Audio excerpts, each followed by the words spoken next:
Well, the Big 12 Conference may very well be on the verge of expansion once again, and I'm here to love it, and I hope you are as well. Pete Mundo, HeartlandCollegeSports.com is how you find us covering this league from top to bottom, and my goodness, what a last few days it's been. So by now you may have seen the reports that the Big 12 believes that it can add the four corner schools: Arizona, Arizona State, Colorado, and Utah. That is in a new report from The Athletic. Apparently, Pac-12 Commissioner George Kliavkoff is facing pressure to deliver a new media rights deal to his members by the end of this month. If the money's underwhelming by the end of March, that may be the time when the Big 12 finally strikes. Per The Athletic, sources briefed on the discussion say the conference has been in recent contact with the Four Corner schools, which has renewed optimism that convincing them to join is possible. I have been a fan of the Four Corners for a very long time. I've been a fan of adding these four teams out of the Pac-12 for a very long time because geographically it makes sense, culturally it's a fit, and it would create an outstanding 16-team league, and it would be right up there. It wouldn't be the SEC. It probably wouldn't be the Big Ten. But I'll tell you right now, if you were to compare that theoretical Big 12 to that Big Ten, yes, the Big Ten would still have more blue bloods, but the Big 12 would certainly have a better basketball product, and it's very clear that Brett Yormark believes that basketball is underrated, undervalued on the open market when it comes to these TV contracts, and that may be a way for the league and for the future of this league to call itself a Power 3 conference, which is incredibly smart, by the way. The more, I mean, every single day, I'm not trying to wax poetic every time we come on this show and talk about Brett Yormark, but my goodness, I mean, the guy, every move he's making, you got to just love it if you're a Big 12 fan. So I'm looking at this and I'm saying to myself, okay, if you've listened to this show for a while, you know I'm an advocate for the Four Corners. The two Arizona schools, Utah, it creates a holy war with BYU. That's a conference game every single year. That will be must-watch primetime television for ESPN or potentially Fox, I suppose. And then you bring Colorado back to the Big 12. Let me say it just one more time. For those of you that hate the idea of Colorado because you say, they left us, screw them, we don't want them back, we don't want to be, anywhere near Colorado. You got to look beyond the pettiness of yesterday and look to tomorrow.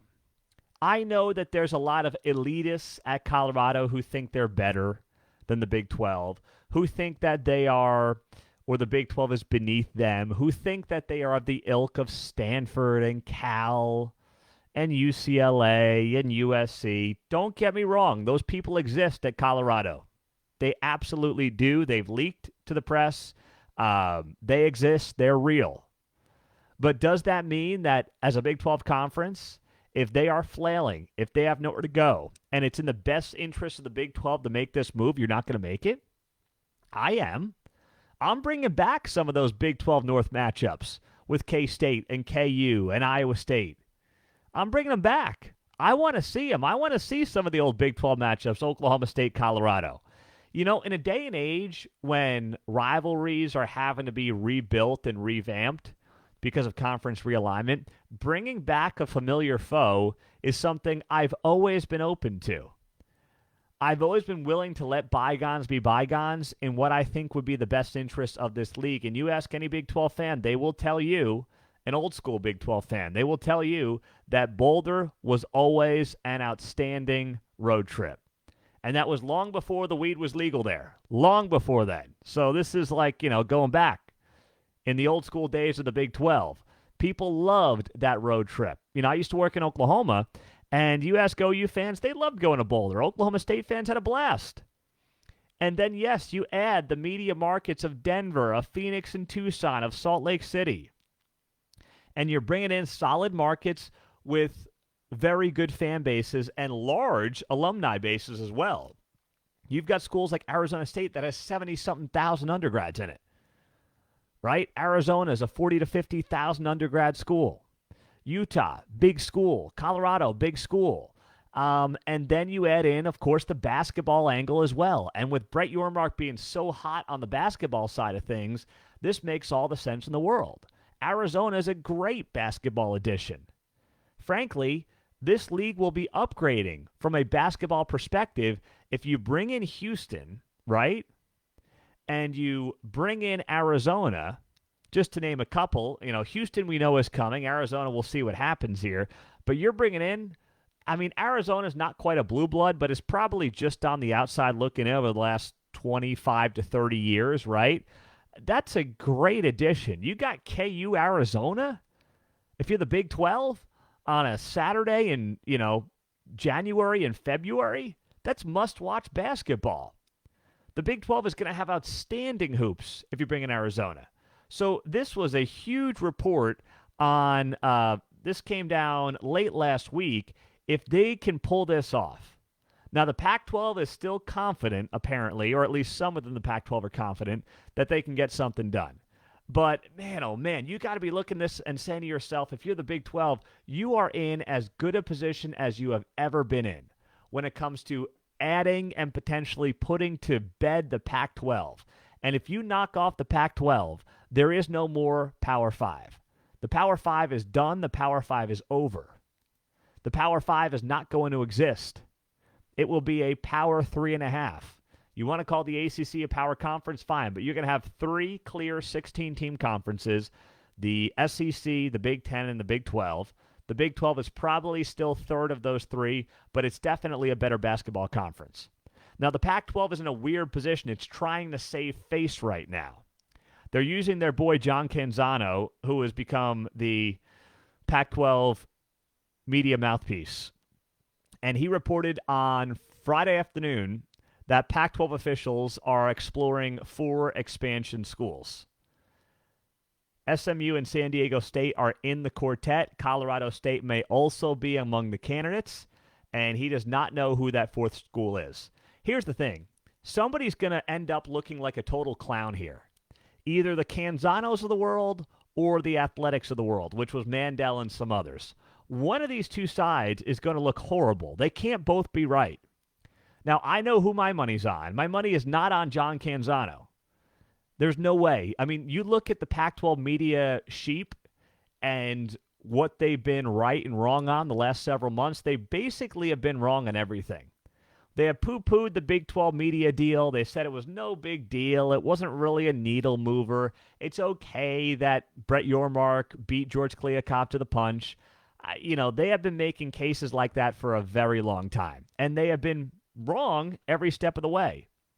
So why would I suddenly, believe that their reporting is going to be accurate, their reporting is going to make any sense, or their reporting is going to be all that honest? I just cannot buy that right now. I'm not saying the people are, being lied to by them, but I think that they have their sources in the Pac-12, and they always have their rose-colored glasses on. And that's just not what's happened for this league over the last several months.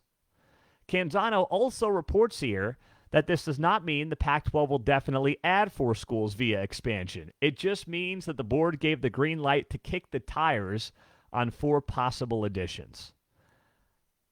What have you been doing for 9 months?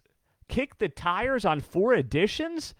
You've been down USC and UCLA, since last August. You knew that they were going to be gone come next year. What have you been? You just decided to kick the tires on 4 schools? This is the problem. There is zero leadership in the Pac-12, from the presidents to the ADs to Kliavkoff and the rest of the Pac-12 office. It is a sinking ship, man. Oh, let's kick the tires on 4 teams after we, are 8 months removed from knowing UCLA and USC are gone coming up next year? My goodness. So also what we've got here, academic fit and cultural fit are high among the Pac-12 expansion criteria, reports Canzano. But conference expansion is really about adding media value. If the Pac-12's potential media partners don't view expansion candidates as adding monetary value, the conference will stay at 10. Yeah, see, this is where this also gets a little messy, hairy, whatever you want to call it. So apparently Pac-12 presidents think that academics are what drive people to TV to watch college sports. And I hate to break it to them, but they don't. You can brag about research institutions, SAT scores, and GPAs all you want.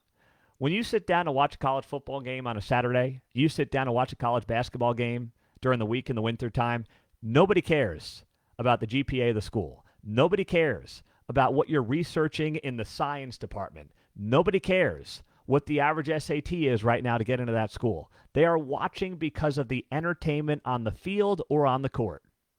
Academics be damned. That may be news to some of the Pac-12, but it's a fact. Find me one person who is watching college sports due to the academics of the institution. They don't exist. Nobody does that. No normal person operates that way. And if the Pac-12 is still in this weird place that's stuck in 2002 of we want to be with like-minded, high-end research institutions. And I'm not knocking high-end institutions, but it's not what anyone cares about when it comes to media rights deals in college sports. People want good products. They want multiple TV time slots. They want eyeballs on the screens, and that's it. The Pac-12 presidents, whoever these folks are, who are still of this mindset of we need cultural fits and we need academic fits, tell them to get out of the way or that conference is going to sink, and it's going to sink fast. I mean, it's already sinking fast. It's really going to sink even faster if they don't get out of the way.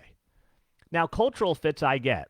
That's why I've also thought for the Big 12, the Arizona schools feel like cultural fits. Utah feels somewhat like a cultural fit. Colorado, many of you may say, hey, they identify more with California than the Big 12 schools. Okay, you can make that case. They want to. We know that Denver and the Boulder area has been flooded with Californians, and that's unfortunate for a multitude of reasons, but neither here nor there.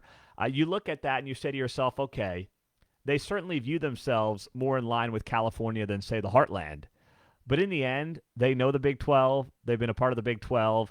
And I think that they culturally fit the Big 12 more than they lead on, more than probably they want to admit, more than a lot of people around the institution would want to admit.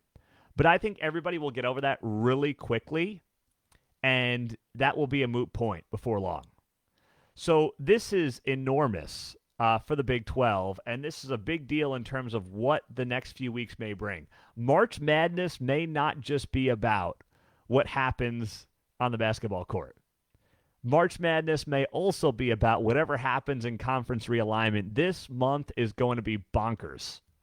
So be sure to stay tuned right here at Heartland College Sports to everything that's going on.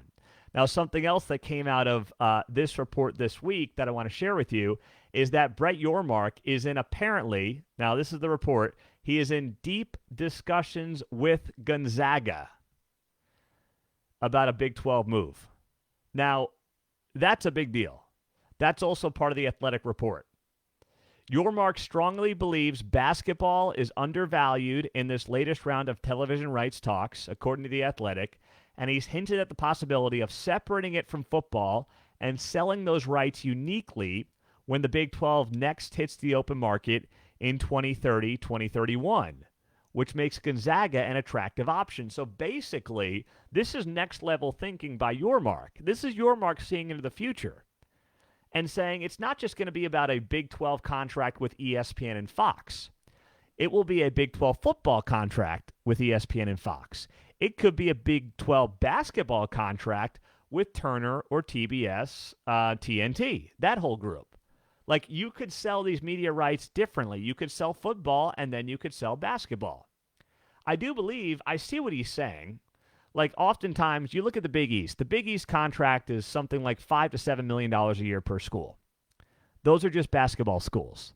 The Power Fives are all, we know, $30, $40, $50 million a year per school, and they're football schools, or at least they have big-time Division I football. Is there that large of a disparity between basketball and football? Probably not. Not that large. And if you could justify having two separate contracts that ultimately work out better for the bottom line for everybody, and you're peeling these things off and you're going football here, you're going basketball there, that works out potentially enormously well for both sides. where you're selling off basketball and football separately. So that's another thing where you've got, Brett, I have not been a fan of Gonzaga in the Big 12. But that's oftentimes revolved around the idea that, first off, Gonzaga basketball is Mark Few. Mark Few is Gonzaga basketball. Mark Few goes away, I'm not convinced Gonzaga stays Gonzaga. So that's where I kind of question whether or not the Gonzaga thing in general works. And Mark Few, I think he's around 60 years old. He's going to be almost 70 by the time we get to the next TV deal. Am I going to bank on Gonzaga then and Mark Few hanging around till he's 70? I'm not going to do it. But if Yormark is serious about this, then you can look at maybe some of the Big East schools. If you're serious about making this a super basketball conference, you can't compete with the SEC in football right now. Fine, we get that. But if you think value is in basketball and basketball is undervalued, and you say, okay, if we can create this kind of super conference around basketball as well, and you look at the Big East, right? And you say, can I get Villanova? Is the ACC truly vulnerable? And if the ACC is vulnerable and suddenly that door is open, well, then the floodgates open up, right? What else do you look at from the Big East? Is UConn interested? UConn plays football, but it's independent since going back to the Big East. Do they say, hey, we know West Virginia from the old Big East days. We know Cincinnati from the old Big East days. That's attractive to us. They get into the conference for football. They have a great basketball pedigree, and suddenly that door is open. That's where all this potentially weaves together very effectively for Brett Yormark. And this guy is playing chess, and I'm telling you, I mean, everybody else is playing checkers right now. Now, George Kliavkoff, I mean, I don't know what he's playing. He might be playing, what's another, like, super simple board game that comes to mind that I played with my kid? I'm just trying to think of what Brett Yormark is playing. Or George Kliavkoff is playing. Nothing's coming to mind right now. I don't know. I haven't played a ton of board games just yet with the kids, but, you know, you get where I'm going here. Yormark's playing chess, and everybody else is playing checkers. That's what's happening right now. If you look at this league and look at what college sports is at today, he's being aggressive, and every Big 12 fan has got to look at this and say to themselves, we are lucky to have this guy on board. We are lucky to have this guy leading our conference because, man, oh, man, these next few weeks could be absolutely monumental for this conference and for this league and for the future of college athletics as we know it. So I'm here for it. It is going to be fantastic to watch, and I hope that you'll be joining us for the entire ride because we got the Big 12 tournament coming up next week here in Kansas City where I'm based out of, and we will be rocking and rolling. We've got multiple reporters who are going to be here in town covering that thing, and then if conference expansion takes off, man, oh, man, oh, man, you better watch out. This thing is going to get absolutely bonkers on us potentially before long. Oh, and I'm just going to eat it all up and enjoy every second of it, and I hope that you will as well. So let's see what happens here. Four corners could be in the mix, and then if the basketball floodgates open up, who the heck knows what this league looks like by Final Four weekend. I mean, we're what, a month away from Final Four weekend, right? We got the Big 12 next week, then the first round, second round. 3 weeks, 3-4 weeks from today, it is going to be Final Four weekend. And this conference could look very different. That is crazy to think about, but it's absolutely a reality. Let's look at some of your comments on YouTube. I hope you'll subscribe to the YouTube channel as well. I'm Pete Mundo, HeartlandCollegeSports.com. Brian writes, as much as I hate the super conferences, the four corner schools will make for a good addition. I agree. I mean, I'm with you, Brian, where I'm in this weird place where I miss what appeared to be a simpler time for college athletics with what, was a simpler time geographically for the leagues, but it's over. Those days are done. Any of us thinking that those days are coming back are kidding ourselves. So what do we do for this conference to make sure every single one of our teams are as, well off as possible, are in as strong a position as possible? And that's where I think that this move makes all the sense in the world. Jim writes about the markets, Denver, Phoenix, Salt Lake City, viable TV markets. Yeah, absolutely viable TV markets. Like the Pac, that's the thing too. The Pac-12 thinks that adding SMU gives them the Dallas-Fort Worth media market. That's like the Big Ten thinking that Rutgers gave them the New York City market. It didn't. It just didn't. The Pac-12 is not going to get a chunk of the Dallas-Fort Worth market by adding SMU. Heck, the Big 12 even struggles with TCU being right there in the Dallas-Fort Worth media market. I mean, TCU, and I love TCU. I'm a TCU guy. I mean, I'm not a TCU like alum or anything, but I like TCU just like I like all our Big 12 teams. But you ask anybody, like TCU's not getting the coverage of the Dallas Cowboys, the Mavericks. It's a pro town, the Rangers. They're just not. And everybody knows that. SMU's not going to be owning the Dallas market for the Pac-12. That's a joke. It's about having key markets with rabid fan bases in important parts of the country that expand your value. Yes, Colorado does that, tapping into Denver. Salt Lake City, you have BYU, you have Utah, you got that on lockdown. You add in both Arizona schools, you got that state in a great place, Phoenix, Tucson. So it is a win-win from those perspectives all around. I'm with you there. For sure, Jim. Very good point. Parker writes, everyone's going to have to schedule around BYU. They don't play on Sundays. I know. I mean, that's more of a problem for some of the other sports. I'm not too worried. That's going to work itself out. It's going to be just fine. It's going to be just fine. I'm Pete Mundo. Hey, thank you guys. Subscribe, join the show. We appreciate you being here. And we will have many more videos and podcasts coming your way soon. If you're on the podcast, leave that rating and review and subscribe. Send me a screenshot of your rating and review to Pete Mundo, Mundo, at heartlandcollegesports.com, and we'll get you hooked up with a free Heartland College Sports koozie. Jamie writes, Connect 4. That's the game I was thinking of. Way to end the show, Jamie. That's great. Brett Yormark's playing chess. Everybody else is playing checkers, and George Kliakoff is playing Connect 4. I love it, Jamie. Way to end the show with a bang, my man. That's well done on Facebook Live. You guys have a great day, and we'll talk to you soon. Take care.